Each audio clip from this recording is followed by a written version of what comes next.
కీలక నిర్ణయాలు తీసుకుంది. ఎస్ఐపిబి పెట్టుబడుల్ని మంత్రిమండలి ఆమోదం తెలిపింది.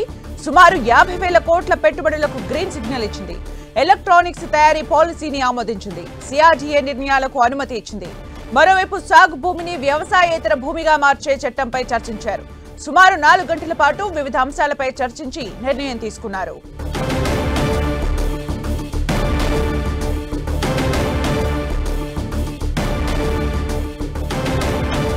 ఏపీ కేబినెట్ సమావేశంలో పలు కీలక నిర్ణయాలు తీసుకున్నారు. ఎస్ఐపిబి పెట్టుబడుల్ని మంత్రిమండలి ఆమోదం తెలిపింది. సుమారు 50,000 కోట్ల పెట్టుబడులకు గ్రీన్ సిగ్నల్ ఇచ్చింది. ఎలక్ట్రానిక్స్ తయారీ పాలసీని ఆమోదించింది. సిఆర్డీఏ నిర్ణయాలకు అనుమతి ఇచ్చింది. మరోవైపు సాగు భూమిని వ్యవసాయేతర భూమిగా మార్చే చట్టంపై చర్చించారు. సుమారు 4 గంటల పాటు వివిధ అంశాలపై చర్చించి నిర్ణయం తీసుకున్నారు.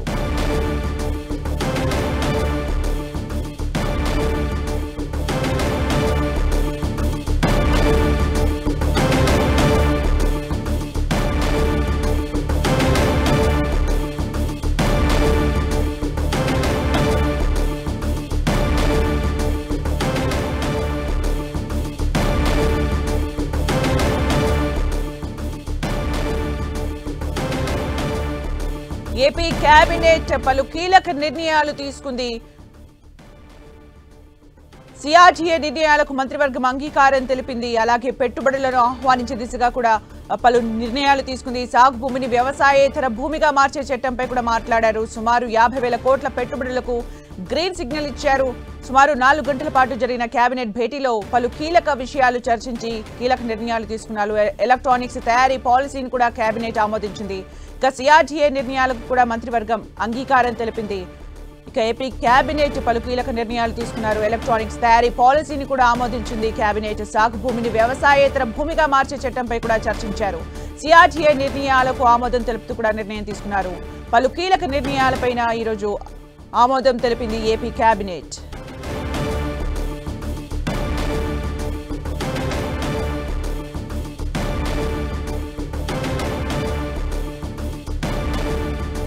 ఏపీ కేబినెట్ భేటీకి సంబంధించి కీలక నిర్ణయాలకు సంబంధించి మరిన్ని అప్డేట్స్ మా ప్రతినిధి రవిచంద్ అందిస్తారు. రవిచంద్. సుమిత్ర, ఆంధ్రప్రదేశ్ కేబినెట్ భేటీ దాదాపు 4 గంటల పాటు జరిగింది. 11 గంటల నుంచి 3 గంటల పాటు కూడా జరిగిన పరిస్థితి అయితే ఉంది. ఈరోజు చాలా కీలకమైన సమావేశంగా మనం చెప్పుకోవచ్చు. ఏదైతే ఎస్ఐపిబిలో ఆమోదించిన 2 ఎస్ఐపిబిలు, స్టేట్ ఇండస్ట్రియల్ ప్రమోషన్ బోర్డు 2 సమావేశాలు జరిగినాయి. ఆ 2 సమావేశాల్లో తీసుకున్న నిర్ణయాల మొత్తం కూడా ఈరోజు కేబినెట్ ఆమోదించింది. దాదాపు 50,000 కోట్ల రూపాయల పెట్టుబడులు, 50,000 మందికి ఉపాధి కల్పించే ఏ విధంగా ఈ పథకాలను, ఏదైతే ప్రాజెక్టులను ఈరోజు కేబినెట్ ఆమోదించిందని చెప్పుకోవచ్చు. అదేవిధంగా కొన్ని కీలకమైన అంశాలు కూడా ఇక్కడ మాట్లాడడం జరిగింది. ముఖ్యమంత్రి అనేక కీలక అంశాలను కూడా టచ్ చేశారు. ఎందుకంటే సింగపూర్ ఆయన 26 నుంచి సింగపూర్ పర్యటన 4 రోజుల పాటు వెళ్తున్నారు. గతంలో సింగపూరు ప్రభుత్వం స్వచ్ఛందంగా ముందుకు వచ్చి ఆంధ్రప్రదేశ్ రాజధానికి సహకరించినప్పటికీ కూడా అప్పుడు ఉన్న ప్రభుత్వం ఏ విధంగా వారిని ఇబ్బంది పెట్టింది, తదితర అంశాల గురించి కూడా ఇక్కడ కేబినెట్లో ప్రస్తావించారు. అదేవిధంగా ఏదైతే పెట్టుబడులు పెడుతున్నారో రాష్ట్రానికి సంబంధించి ఇన్వెస్ట్మెంట్స్ అన్నీ కూడా గ్రౌండ్ అయ్యే విధంగా కూడా మంత్రులు చూడాల్సిన అవసరం ఉంది.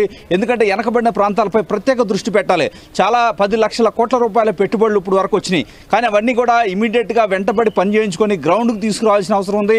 ఉద్యోగాలు కూడా కల్పించాల్సిన అవసరం ఉంది. చాలామంది నిరుద్యోగ ఆంధ్రప్రదేశ్లో ఉన్నారు. వారందరూ కూడా ఉద్యోగ అవకాశాలు కల్పించే విధంగా కూడా మనం పనిచేయాలని కూడా మంత్రివర్గ సహచరులకి చంద్రబాబు చెప్పడం జరిగింది.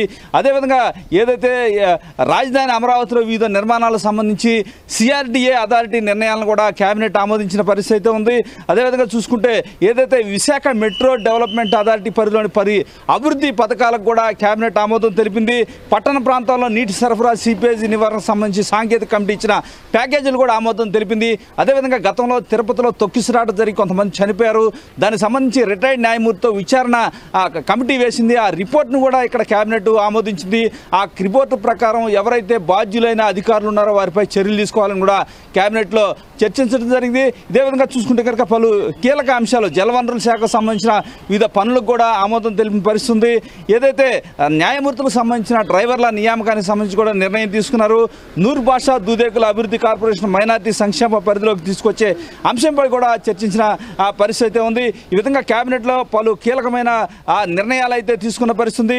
గ్రీన్ హైడ్రోజన్ వ్యాలీ కూడా ఏదైతే క్వాంటమ్ వ్యాలీగా ఏ విధంగా ఆంధ్రప్రదేశ్ని రాజధాని నిలబడబోతుందో గ్రీన్ హైడ్రోజన్ వ్యాలీ కూడా నిర్మించాలని కూడా చంద్రబాబు ఆకాంక్షించారు. ఈ విధంగా కేబినెట్లో పలు కీలక అంశాల గురించి చర్చించారు. ఎందుకంటే ఈ రోజు అంతా కూడా రాజకీయ అంశాలు లేకుండా మొత్తం కూడా ఎజెండా దాదాపు 58 ఎజెండా అంశాలను కూడా ఈరోజు చర్చించడం జరిగింది.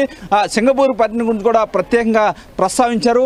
ఆంధ్రప్రదేశ్లో ఏదైతే ఇచ్చిన హామీలన్నీ అమలు చేసి ప్రజల అభిమానాన్ని చూరగొనే విధంగా ప్రభుత్వం ముందుకు పోతుందని కూడా ముఖ్యమంత్రి చెప్తుంది. అదేవిధంగా వీరమల్లు ఏదైతే పవన్ కళ్యాణ్ సినిమాకు సంబంధించి కూడా పవన్ కళ్యాణ్ కేబినెట్ భేటీకి ముందు కూడా ముఖ్యమంత్రి చంద్రబాబు అభినందించారు. నారా లోకేష్ కూడా ఆలింగనం చేసుకొని ప్రత్యేక అభినందనలు అయితే పవన్ కళ్యాణ్కి తెలిపారు. పవన్ కళ్యాణ్ కూడా దీనికి కృతజ్ఞతలు తెలిపారు.